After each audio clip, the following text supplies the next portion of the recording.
You've crossed a lot of borders. Yes. And you've gone through a lot of paperwork and the whatever the procedure is required.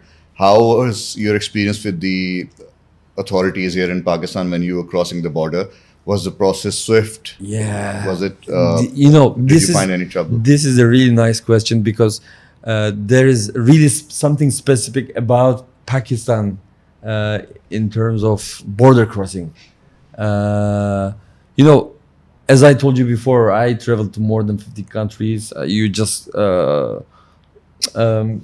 give your passport to the officer, and they just look and just ask, and then typical questions. Whenever I